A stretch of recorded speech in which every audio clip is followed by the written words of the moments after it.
Summer routines live or die by how easy they are. And honestly, if something takes too much effort, I'm out. That's why Groons is my go-to. It's my one daily pack of gummies covering my greens, vitamins, and minerals. Plus, it has 6 grams of prebiotic fiber, which is more than 2 cups of broccoli. No mixing powders, no giant pills, no hassle. I just rip open the pack and I'm done. They taste good and they make it easy to stay on top of my health, even when life gets busy. Save up to 52% with the code PODCAST at Groons.co. That's code PODCAST at GRUNS.co. Hi, everybody. This is Dawn Mitchell, and welcome to Dawn of Sports.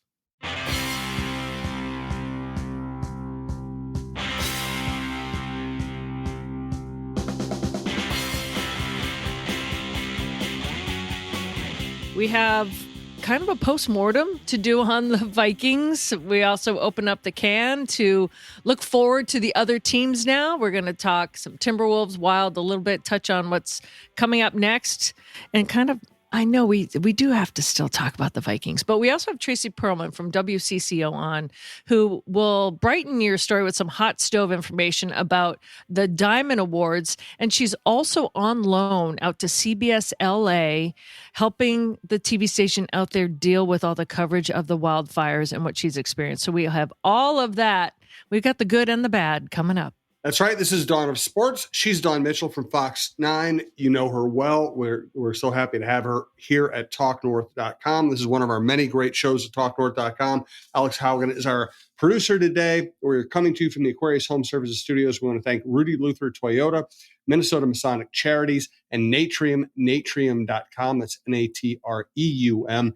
A reminder, not only do we have Dawn, we have Randy Shaver, Mike Grimm, Jeff Diamond, John Millay, John Krasinski, Kevin Gorg, Michael Russo, Anthony LaPanta, the Bar Down Beauties, Roy Smalley, Lavelle E. Neal III, outdoor content, and we are planning on growing this year and giving you some more options to listen to.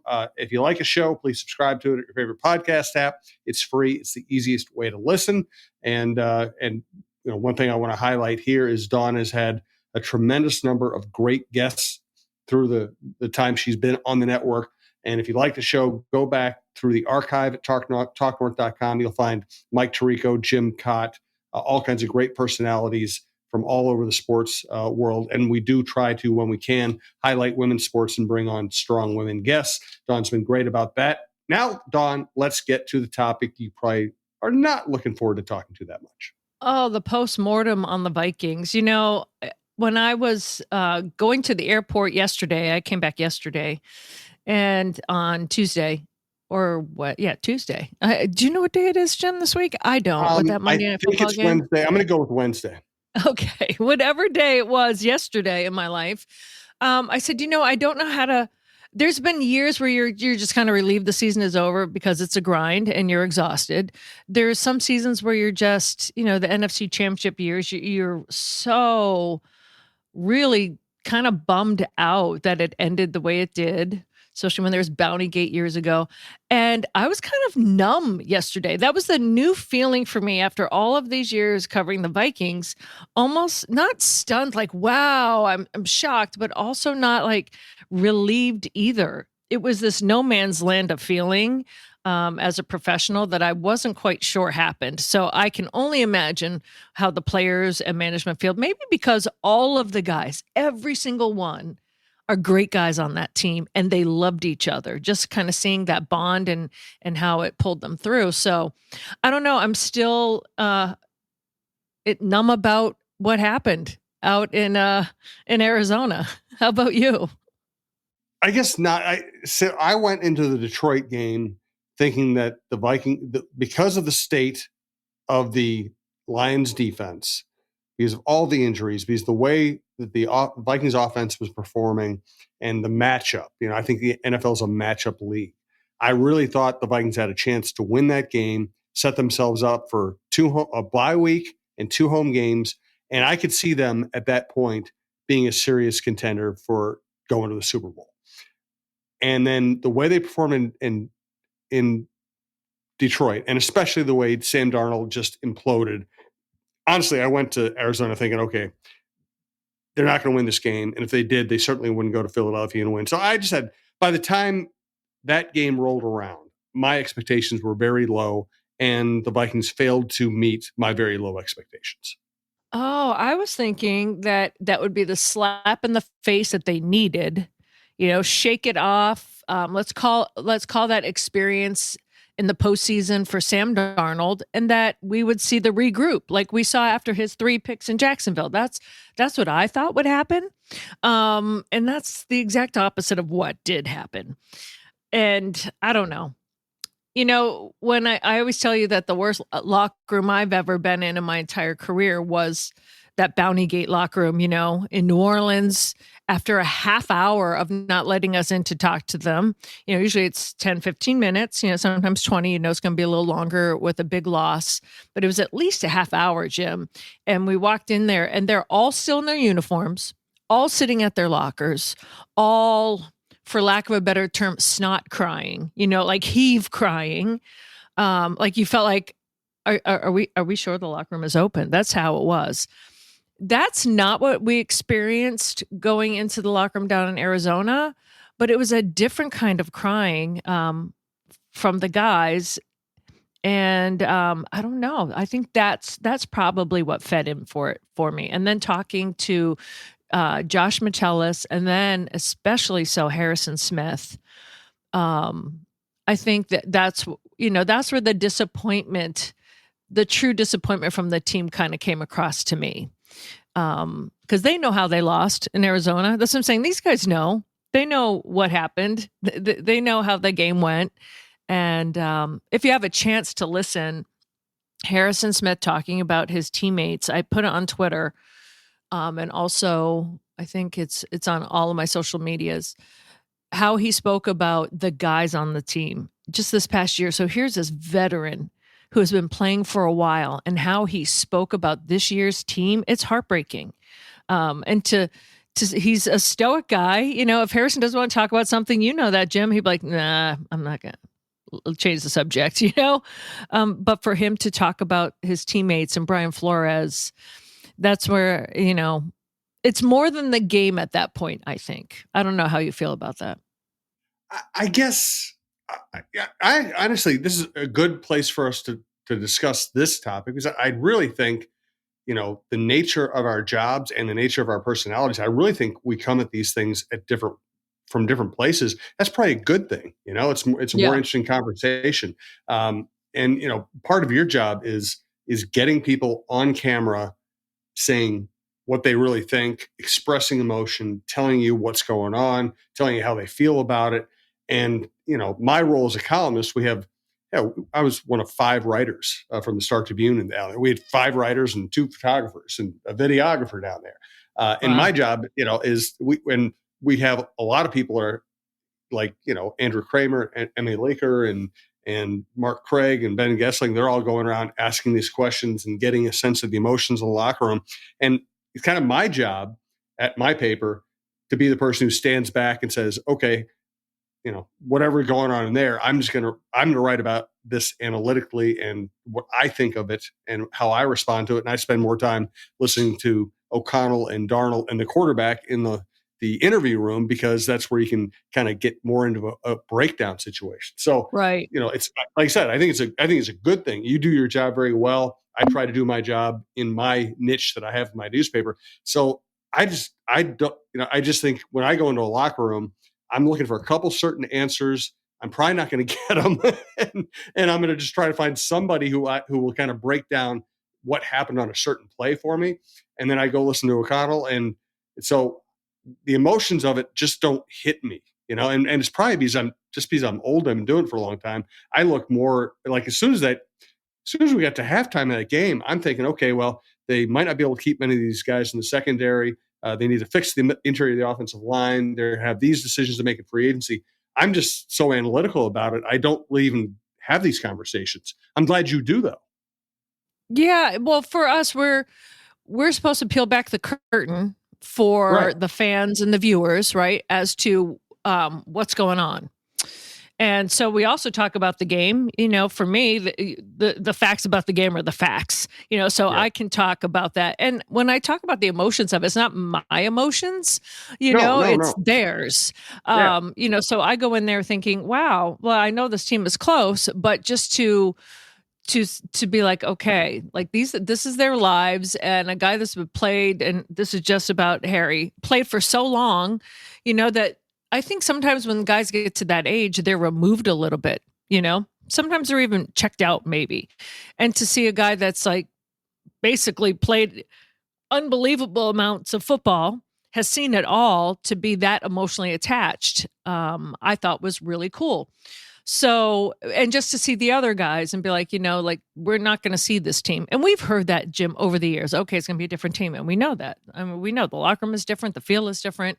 I don't think I've seen emotions in a locker room after a loss like that it wasn't like we're in the NFC Championship game and we just got our heads ripped off and we're bruised and we're battered and we're not going to the Super Bowl. Yeah, I just thought the whole thing was interesting. So for me as a journalist, I was like, yeah, they did not play well enough to win. And I can tell you X, Y, and Z, why. And then this is, the emotions of all the guys. And no, they didn't ride their way to friendship and win. It's not like all about rainbows and unicorns, but there was something special about this locker room that died with that loss, because it's not going to be the exact same. So, and I know Vikings fans are like, oh, okay, it's another year. There's all those, Minnesota sports fans memes going around, another thud in the postseason. But, if you look at it on paper, a 14-win season, and they get bounced in the first round. Jonathan Grenard, he was the best about that. He goes, listen, yeah, it's sad, and I'm really disappointed to miss some of these guys. It's never going to be the same. But if you look at it objectively, we're a 14-win team that got bounced in the first round, and that's about it. Like he says it like it is, which I really appreciate about him. So I don't know how Vikings fans should feel about it, because they weren't supposed to be a 14-win team. Does that make sense? Like, that's how I am. I'm like, well, this was an overachieving bunch, or was it? So I also said, could you have enjoyed the ride? Vikings fans don't want to hear that. Like, enjoy the ride of, we all had fun watching this team this year, didn't we? We certainly did. And like, wow. And they were playing great at a certain point. And then they just kind of ran into that. We had a graphic in one of our shows, the Lions hangover. They ran into the buzzkill of the Lions and then got chopped up by the Rams again. And that's exactly what happened at the end of the season. So that's kind of a disappointing end to the year, a thud for sure. It is. And I think you hit on it. I picked this team to win, I can't remember now, 6 or 7 games. A lot of people who I respect and who are, pretty rational picked them to win between 6 and 9 games. Mm-hmm. I thought this was going to be a bad team. They end up winning 14 games, and they end up getting, and Sam Darnold had never played well for more than a month at a time in his career. They got 4 great months out of him before everything collapsed. I viewed this overall as a great success. Yes. And it ended badly, but I still can't believe they got to the point where they were a 14-win team playing for home field advantage throughout the playoffs. To me, it was a great success. It was a stunning success. It was a coaching triumph. And now, as soon as you turn that page, as soon as you say, okay, now what do they have? It's even clearer to me this was an incredible overachievement, because now you look at them and you stop thinking about week by week, what do they do to win this game, and just look at the roster. You go, man, they have a lot of people they are not bringing back. They have a lot of people. They have a lot of positions they need to strengthen, and they are again trying to figure out the quarterback position. It tells you how impressive it was they won 14 games with this group.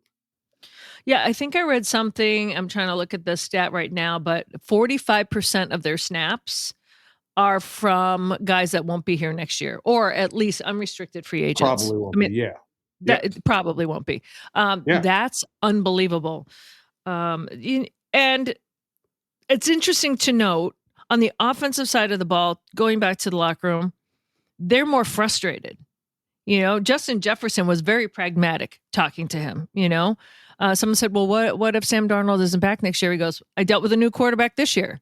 He's very pragmatic. I think they're just frustrated and they just want it fixed. They know that they didn't play well. They didn't do X, Y, and Z. So that was interesting. And defense, we all thought the defense last year, like coming into this year, like, yeah, how's it going to go? Like their defense last year was so disappointing and they bring in all these new people. So it was a seesaw again at the end of the year, but they've got a lot of things. A lot of guys are potentially not going to be there, like Byron Murphy Jr., as he said, he played his butt off this year and, he's going to go for the money as he should. Like, I don't begrudge these guys anything, but all these free agents that are coming up, it's going to be an interesting offseason. And then what do you do with Daniel Jones? People are still floating that whole idea out there that you get Aaron Rodgers. No. No, I was like, don't have that resurface again, please. It's not going to happen. So we don't need to talk about it. We don't need to pretend that's a thing. It's not going to happen. It's like, come on, give it a rest. But, like you said, there's just so many things that are uncertain, but you don't want a frustrated Justin Jefferson. And no, but I think, see, to me, again, by halftime of that game, you're like, okay, this is over. I'm looking ahead, and I actually viewed it as usual. I use it completely the opposite of the Vikings fans. My view is, if you're going to lose where you have clarity. They know they're going to move on from Sam Darnold. They know they're going to be able to keep Brian Flores, and they know what needs to be fixed. They also know that J.J. McCarthy's their future, and so as many individual decisions they have to make about this team. And I think they definitely want Murphy back. He's probably their best defensive back, and he's young. He's still athletic. He's the guy they need back. But for all the different decisions they have to make, for all the roster overhaul we're going to see, the big picture questions we now know. They're going to turn J.J. McCarthy into their franchise quarterback, which is the right decision. They're going to find a quarterback who can be next year's Darnold, who can be the bridge quarterback. And they're going to try to keep their best players. They're going to try to fix their worst positions, and they're going to keep Brian Flores, which gives them hope of having a good defense again next year with their best players back. Here's my question: Who do you get as the bridge quarterback? Do you try to keep a Sam Darnold? No, I don't. Or who do you go to? Who's your pick for a bridge quarterback? Honestly, Daniel Jones. He's been in the system for a few months now. He has talent. He's won an NFL playoff game. And if Sam Darnold was ruined by the New York Jets, well, how do we look at Daniel Jones? Daniel Jones was good enough to win a road playoff game, and then that entire organization collapsed around him. They took away Saquon Barkley. They coached him badly until they got Neighbors this year. They didn't give him any receiving help. They kind of crushed his spirit, which is, again, what we saw with Darnold and other quarterbacks in other places. I think Daniel Jones would be an ideal candidate to be a bridge quarterback who might end up turning into a nice alternative quarterback or a nice backup quarterback. Eventually what he wants to do is go start someplace else, of course. Exactly. But I think Kevin O'Connell could do real wonders with Daniel Jones. So how do you term next year? Let's not say constructive rebuild. I think they're the next step up, right? You just really have to find that your quarterback of the future. You need to bolster your O-line. You need to try to stabilize and keep as many of the young guys on defense as you can, because they're performing well. So how would you, I know people are really love the coining of the phrase. And since you're the writer, what would you term next year's team? Or do you want to see how it shakes down a free agency and what goes on? I think there's no way you come off a 14-win season and say we're rebuilding. So exactly. I think it would be reasonable to expect fewer than 14 wins and expect it to be more of a normal up and down season. But I think the goal going into next year has to be compete in a very tough division, make it at the playoffs, and hope by the end of the year, J.J. McCarthy's playing well and you're peaking, because that didn't happen this year. Absolutely. Are we concerned about the kicking? I know we've been saying this for the past couple of games. I love this young kid, Will Riker. I'm not sure that he's 100% healthy. So I'm just hoping that he heals up in the offseason, because he's fantastic when he's 100%. Yeah, that's the way I look at it. He's a great kicker. He was great in college. He's been great in pressure situations. He was great until he got hurt this year. I just give him the benefit of the doubt and bring him back and hope he's healthy. So I think the talent and the mindset are there. So overall, what do you grade this year? A plus. A plus. A plus. They're supposed to be they were set up to be terrible, and they won 14 games and came within one game of having the number one seed. This is a dramatic overachievement. Amen.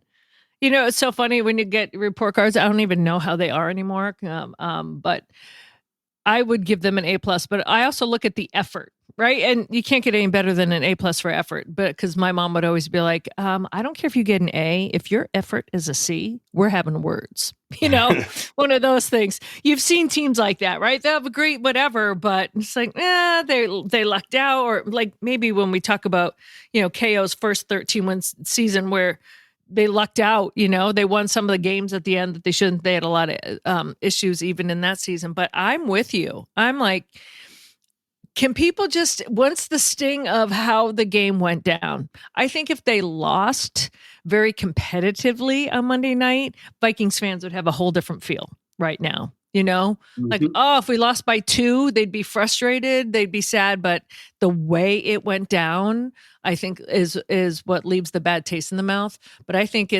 someone asked me like, well, what about the effort? I go, well, this last game, notwithstanding, it was a bad game. I give an A plus for effort too. I give an A plus for people like, no, the year sucked or something like that. I'm like, oh wow, okay, let's take the emotions out of it a little bit. Back up the bus. Effort. They didn't lack effort. They played hard. They just didn't play well enough, and they didn't match up well enough. Bottom line. And honestly, so much of it comes down. This is a quarterback. This entire franchise, the way O'Connell coaches, the way the offense is run, it's a big play passing offense. And when your quarterback goes south, everything collapses. And the other elephant in the room that we talk about, LA had more to play for as well and it doesn't always translate on the field, but when you have that emotional backing of what's going on in LA, we were saying this too, like here's LA planning to have a home game, now having to, get on planes, some of them bringing their pets, some people in the organization. Now I know that, they were talking about how coach went on and said none of our players have lost homes, but I did hear from someone from the Vikings that some people from the organization, for the Rams organization, did lose homes. Yep. Some with a couple of mansions and some with, what is termed quote unquote regular homes. I don't really know what would branch that in California. However, they had a lot going on, and, a team can either succumb to that or rise to the occasion. Somebody even said this, and it was this person from Arizona. Remember when the Arizona Diamondbacks won the World Series, right? Yep. But everyone wanted, was it New York they were playing? No, that was when they beat the Yankees, yes. Mariano Rivera in 2001. But something was going on back in New York. God, I'm trying to remember which, but they're like, oh yeah, when the Arizona Diamondbacks won, no one wanted them to win because there wasn't a tragedy going on. And I said, what? That's how you guys think? And they go, that's how people think. So they're like, yeah, we didn't have the groundswell of support. And we kind of felt like the bad guys. Did the Vikings feel like the bad guys? And I'm like, I do not think the Vikings are going into this game feeling like the bad guys. These are people on the ground in Arizona. But you have to say something for a team knowing that they're playing for also something more than themselves. Like Boston Strong, when they went through the bombing at the marathon, the wildfires. So, Sean McVay and that team had those emotions. They didn't let it get to them, and they were playing for something more. And I kind of tip my hat to them. And also, you got to give a special nod to Arizona Cardinals owner, Michael Bidwell, who really went all out to help that club. He even said at one point, Jim, if the people from this organization, from the Rams, when they go back, they don't have a place to go to and they don't have it, they're more than welcome to stay here. Like, we will put them up in our accommodations until it's safe for them or time for them to go home. So in this day and age where we're hearing about greedy owners and terrible owners and this and that, the way that he handled this situation, I tip my cap to him. Yeah, I thought that was probably the best aspect of the whole experience is the way the Cardinals and the NFL responded and made this happen. It was absolutely the right decision to move that game from LA. And it was great. You and I were both there. They handled everything beautifully. Oh, yeah. I thanked some of the workers, too, because, they're like, yeah, well, we're about to go on our vacations. A good thing I wasn't leaving this week. When you're in Arizona, do you really need a vacation from the weather? But I know what they're saying. No, you don't. Yeah. So I said, well, thank you. They vacation in a place cold, so they appreciate the other 51 weeks of the year. That's right. But coming up, we will be talking to Tracy Perlman, who is out there. She works for WCCO. We'll be talking a little bit about we're going to switch gears to Twins a little bit, the Diamond Awards. And I think that just last year was the first year they decided to revamp those Diamond Awards and kind of have someone in charge of putting that whole event together. But she is out in LA. They kind of traded or took some people here from the Twin Cities to help the coverage out there. And I think we should get a reality check of what's going on out there as well. Yes. As I like to say, focus on strong women that are doing good things. And gosh, you don't leave your comfy home, even though it's cold here in Minnesota, to go help people that are, fighting for their lives, literally. So that'll be an interesting conversation. Yes, I'm glad you lined up Tracy for this week. Let's get to Tracy here in a second. First, let's take care of the business of the business. We want to thank longtime sponsor, longtime supporter of women's sports, Rudy Luther Toyota. Ready for a women-forward car dealership? Rudy Luther Toyota empowers their many women on staff in sales, management, and service. Whether you are looking for a new Toyota or pre-owned vehicle, Rudy Luther Toyota has something for everyone. Every vehicle comes with a Luther Advantage. 10 cents off fuel and car wash discounts at holiday stations, Luther Advantage warranty, and 5-day return policy on pre-owned vehicles. Located just 5 minutes west of downtown Minneapolis, off 394 and General Mills Boulevard. And they're also hiring. Want to join the team but don't know where to start? Visit rudyluthertoyota.com today. I want to thank another company that does great work in Minnesota, Minnesota Masonic Charities. When people think of the Freemasons, they often think of secret handshakes and unusual hats, and of course, the pancake breakfast. Minnesota Masonic Charities would prefer that you think about the work that they do right here in our community. Places like the Masonic Cancer Center at the University of Minnesota or the Masonic Children's Hospital and the Masonic Home in Bloomington. They are just a few examples of the important work that the Freemasons support here in Minnesota. As part of the largest fraternal organization in the world, Masons have consistently answered the call when it comes to charitable needs. I am happy that Minnesota Masonic Charities has chosen Minnesota Bound and this podcast as a place to help spread the word. We look forward to learning so much more about their many programs here in the weeks to come. My latest message about Natrium, Natrium.com, the Natrium and Wildflower shops in Minnesota is that, I've told you that I've used their stuff for sleep aids. I told you that occasionally my wife and I will try one of the gummies or the candies just for that little bit of taking the edge off when you're sitting around watching TV at night. I've told you that I've used their balms. I've got a sore finger. I've got some sore body parts, and their balms. It's holding you together. Absolutely holding together. So I've told you about these things separately. I now will just tell you that I've basically used all their stuff for all these reasons, sometimes all in the same day.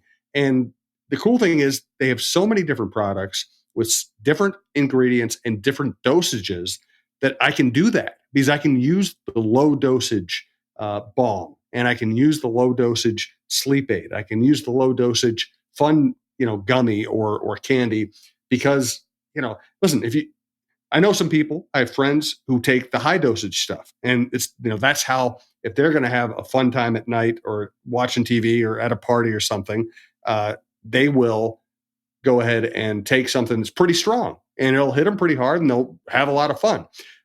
That's really not my vibe. My vibe is just using stuff for the side benefit.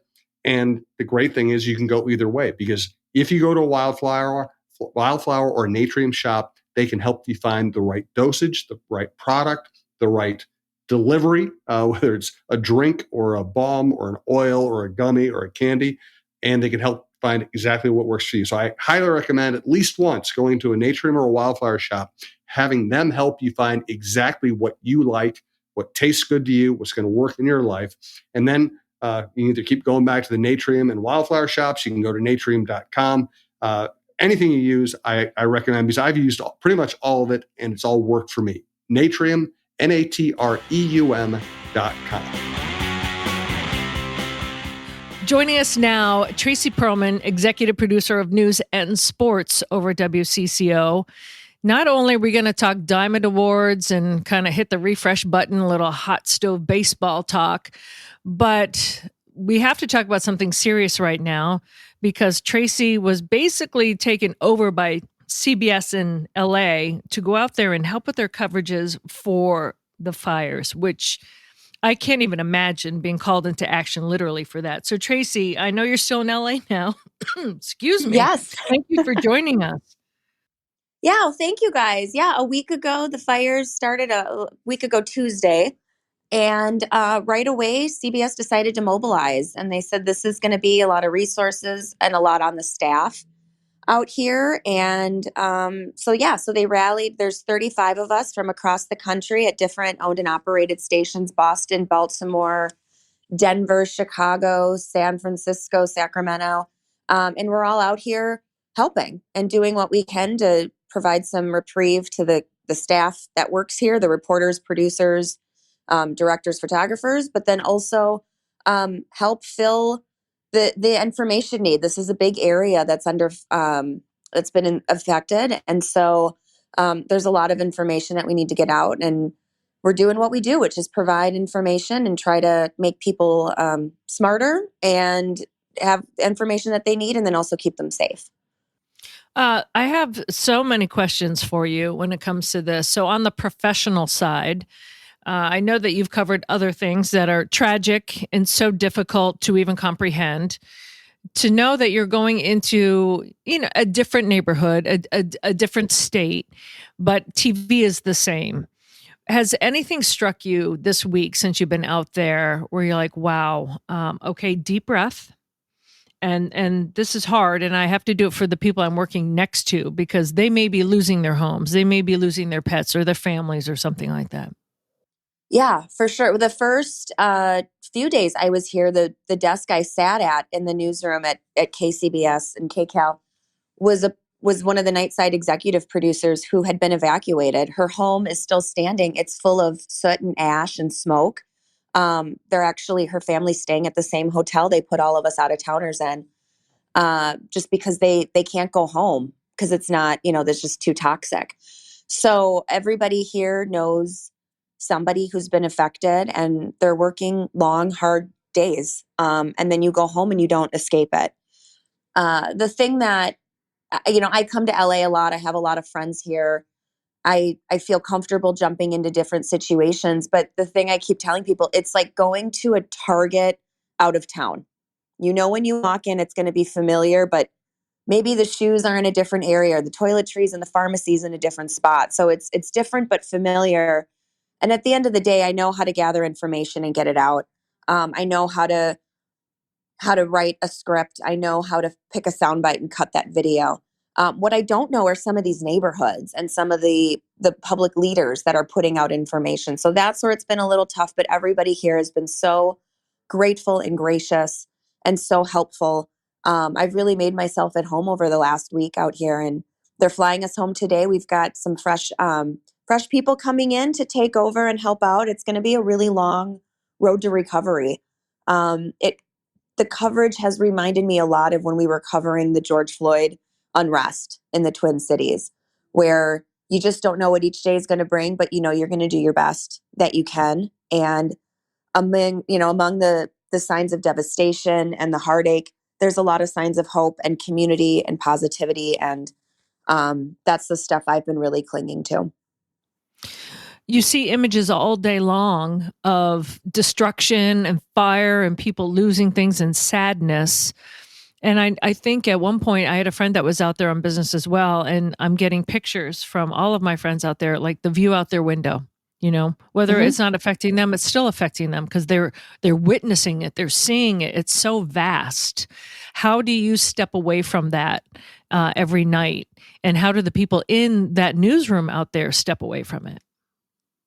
Yeah. Or For a you? lot of people that don't live right in, whether it's where the Palisades fire was or the Eaton fire, they're able to go home and decompress with their families. If you're not directly in a fire evacuation zone, it's very much life as normal, which is the very weird kind of paradox or paradigm of what's happening out here. I went and took myself out for dinner in West Hollywood one night. The air's clear, the sky, the sun is shining, and I'm like, well, how's the air quality? Can I wear a mask? Because I just got done telling people all day that the air quality is bad, but no one's walking around with a mask on, and people are eating outside and it's 60, 70 degrees. And it was very much life as normal. So that has been one way I've decompressed. I've been walking around a lot. We're working on the CBS lot. So my lunch breaks have been kind of meandering around the studio lot. I walked down to the Big Brother house.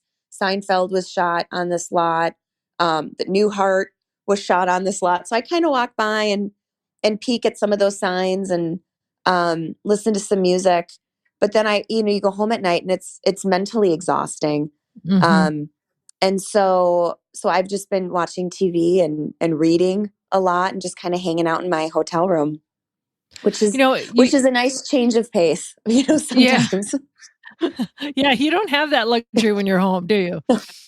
No, I did have to call a friend to go to their house and do laundry. I didn't know when they sent me out here last week how long we were going to be out here. Was it just going to be 3 days?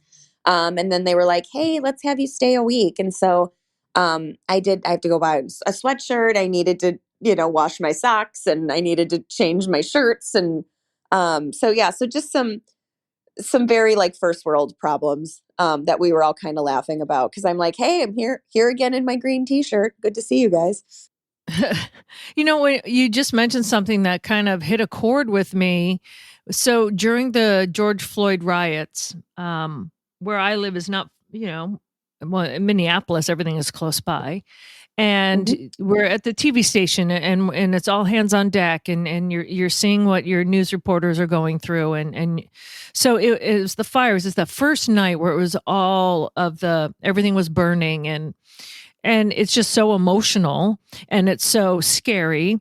And I'm thinking, I'm going to walk down to go around the lake, and and if it's bad, I'm going to see where I can help. And I'm telling you, I walked around the lake, and one of the big houses had their grounds crew out there mowing the lawn. Like nothing was different. Yeah. And I stopped, and I remember I was in tears because I said, this is like unaffected. And we're 3 miles tops away from what is going on. And it just the juxtaposition of what was going on, how one was life is normal and one was life is over, literally. It really made me emotional. And then I get a phone call from, like a car dealership saying, hey, we just want to see how things are going with you today. And I'm like, do you not know what's going on in the city? Like this poor person that called me got that end of me.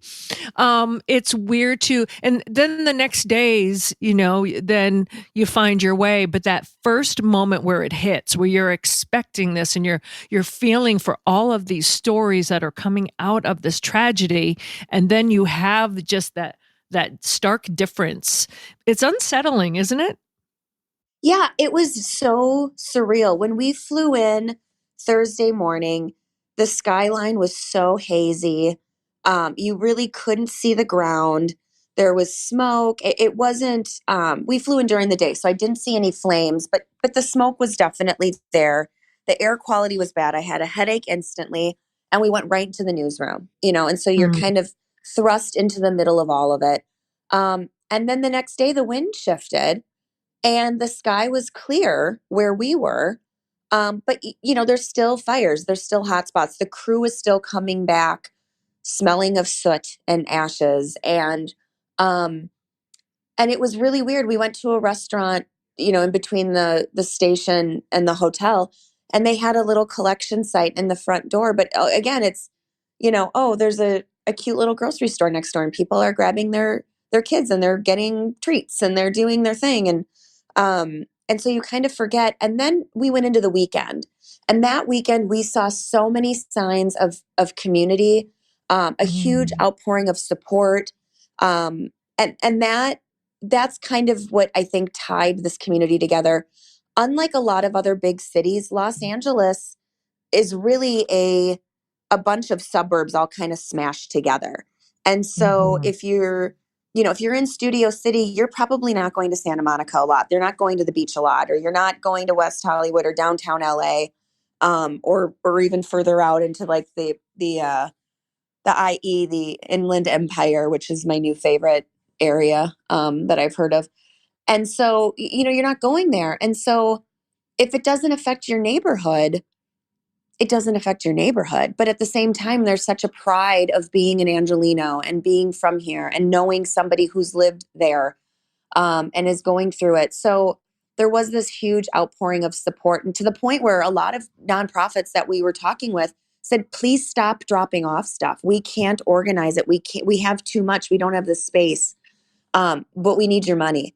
And so that's been an amazing thing to see, whether it's been coming from people here in California or across the country. It's really amazing. I think yesterday I saw some estimates that said like $275 billion worth of damage, making this the second worst disaster in U.S. history. And that's an early estimate. There's still hotspots, there's still fires, there's still a strong warning today until I think 3:00. So there could be more hotspots and more fires popping up. This thing could get worse, and it will as they continue to do damage estimates. So it's going to be a really long time and a really long road to recovery.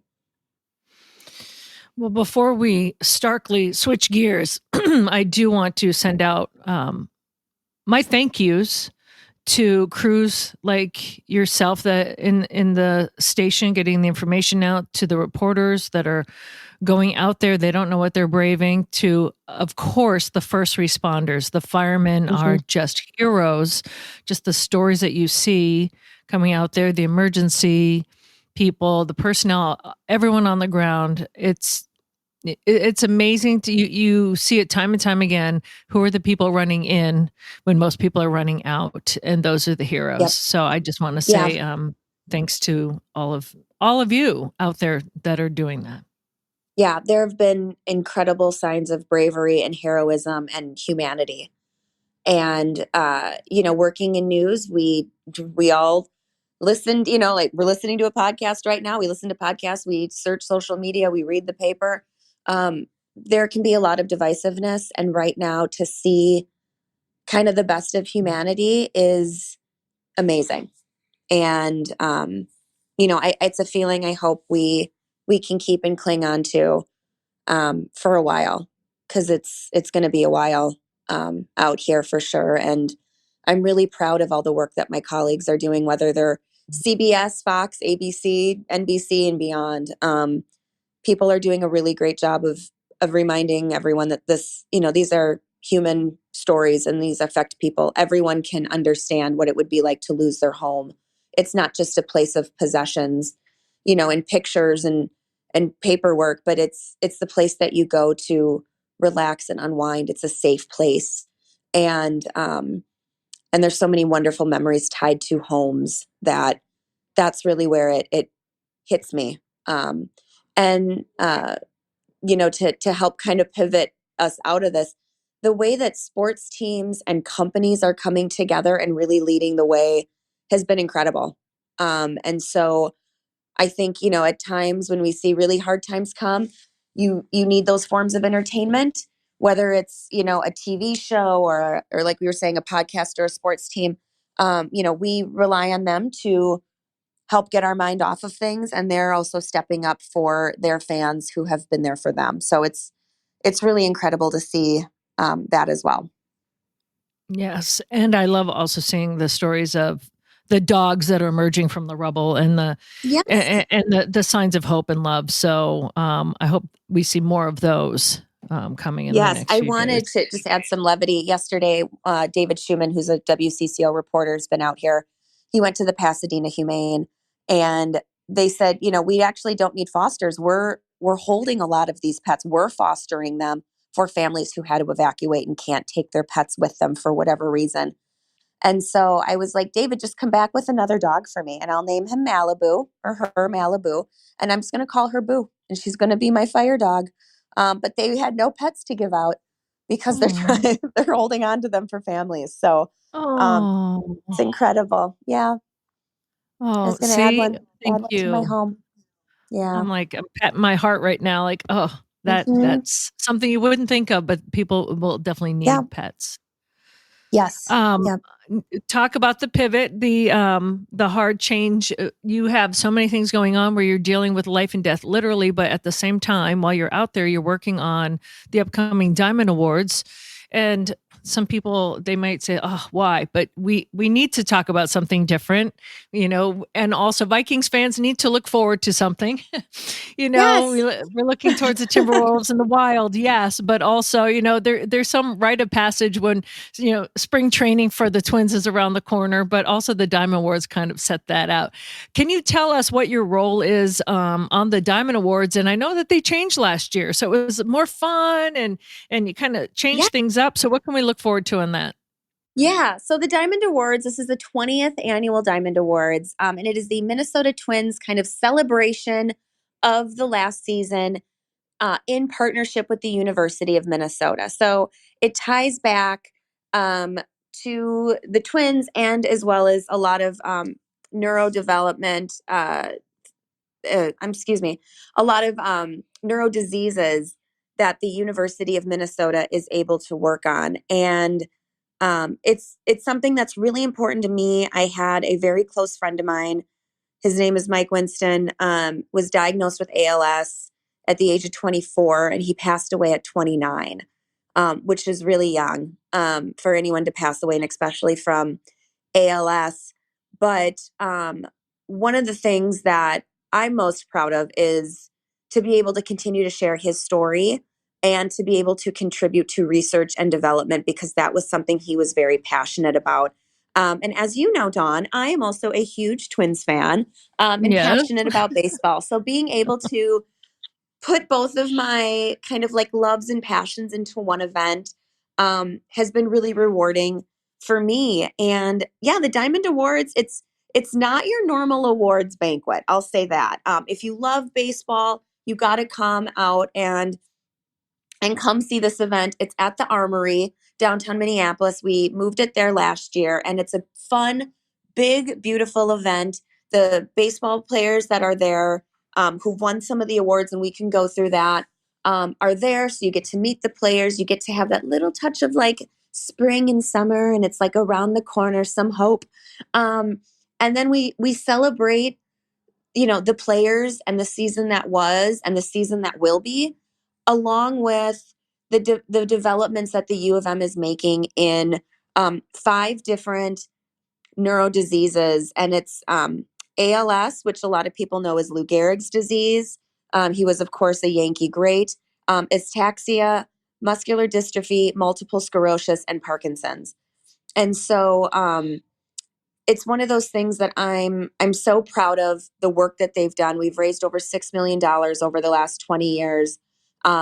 And it just keeps getting bigger and growing. And the research that the U of M is able to do and the treatments and the developments are incredible. And it's something we should all be so proud of as Minnesotans, that this work is happening in our backyard and making a true difference in people's lives, countless people's lives, really. For the people that want to buy tickets and go, do you have a few names that you could drop that they're going to be able to see that night? Oh, why, yes, I can. Perhaps you've heard of Dropping some somebody names? named Carlos Correa, perhaps. We've heard of him.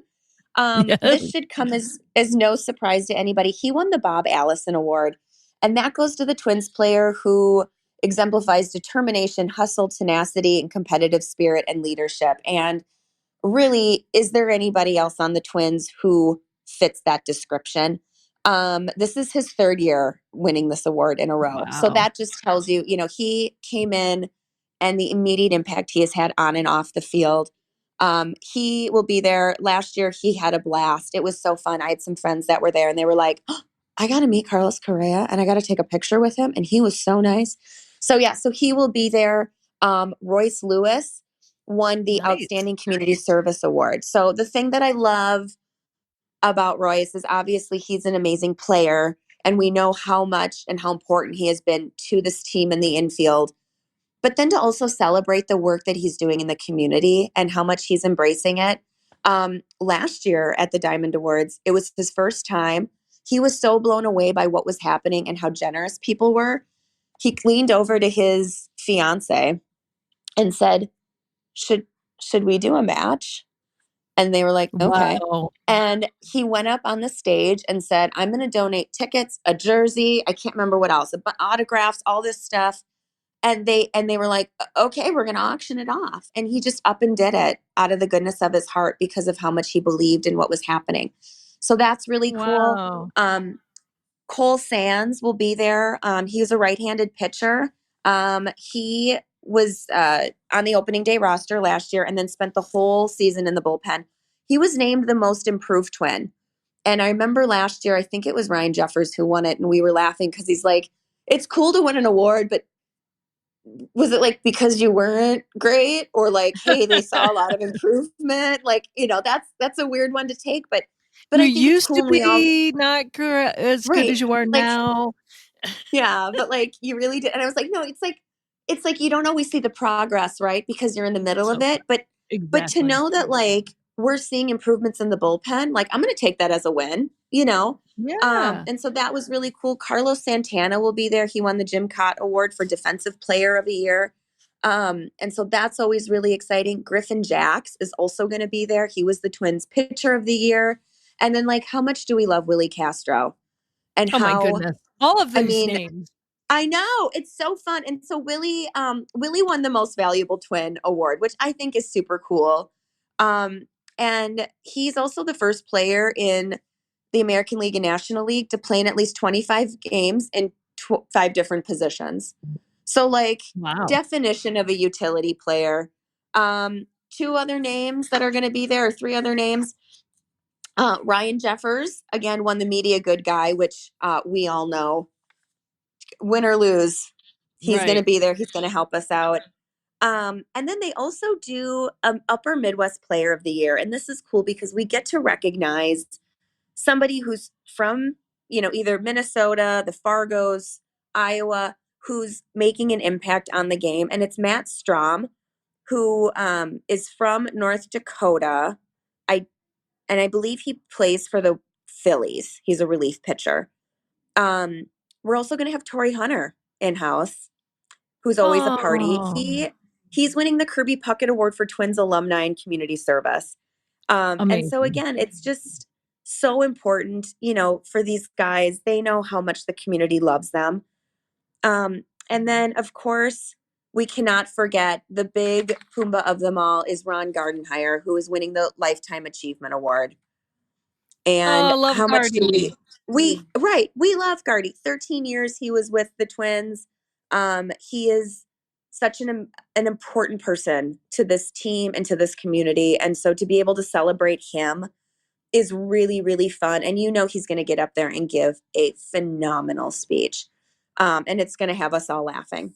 So I'm already laughing. I mean, he's the best. And so, like I said, it's super fun. These guys are all there.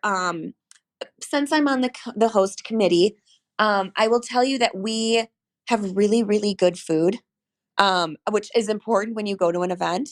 We are celebrating Minnesota. We are celebrating baseball. Our dessert, which I'm super excited about, churros in cute little baseball helmets like you get at ice cream at baseball games.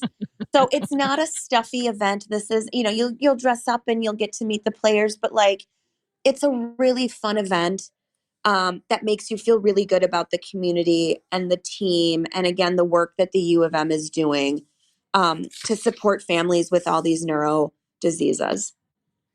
Well, Tracy, thank you. So for the people listening, where can they get tickets and when is it again? I know it's at the Armory, just a reminder for everyone. Yes. So it's at the Armory. It is Thursday, January 23rd. And it butts right up to Twins Fest. So this kind of is the Thursday night of Twins Fest. Friday and Saturday, the Twins have event leading up to, they've got their Twins Live event at the Fillmore. They have the meet and greets and autograph signings at the ballpark. So this is all part of Twins Fest weekend to really get everybody excited for spring training. So Thursday, January 23rd at the Armory. For more info, you can go to diamondawards.umn.edu, or I'll make it even easier for you. Bid 612. So just bid 612, the area code.com will take you to the website. You can bid on stuff if you're not going to come to the event or you're not able to make it. We've got really cool experiences, sports memorabilia from all different teams, tickets to concerts, restaurant gift certificates. I was able to get a VIP experience at The Price is Right. So you come out to LA, you get to go see Drew Carey on the show, you get to sit in the audience, you get the fun name tag. So we've got some really cool stuff happening there as well. And it'll be a fun, like I said, 20th anniversary, really just celebration of baseball and research at the U of M. Well, Tracy Perlman, I adore you. Your work is outstanding. The harshness that you're dealing with out in LA and coming back to maybe the freshness, shall we call it, of the Diamond Awards is going to be something that you need, but I also know it's hard work. But I really appreciate you taking time today to talk to us and give us a little bit of levity about everything in Los Angeles and also the goodness that's going out there and something to look forward to in terms of baseball coming up. And before you leave, you got to give a hug to Jamie Yukis for me and Marina Jerka for me. Give them a squeeze. I will. They have been, they are amazing ambassadors and Minnesota friends, the Minnesota Mafia, they keep calling us. The Minnesota Mafia. One of the producers out here is from out here. His wife is from Excelsior, and she made us hot dish so we could have that for the Monday night football game, which I will not be speaking of. And it was very weird to be in the newsroom here playing the Rams with the Vikings. So that was a fun experience leading up to the game. The game itself was not a fun experience. But no, we're just going to leave that. We're just going to leave it at that. But thank you so much for having me on and being able to share the work that the U of M is doing and to share this exciting event that the Minnesota Twins have coming up. And we hope a lot of your listeners will be able to join us. Yes. Thank you so much, Tracy. I really appreciate your time and safe travels back here to Minnesota. Thank you so much.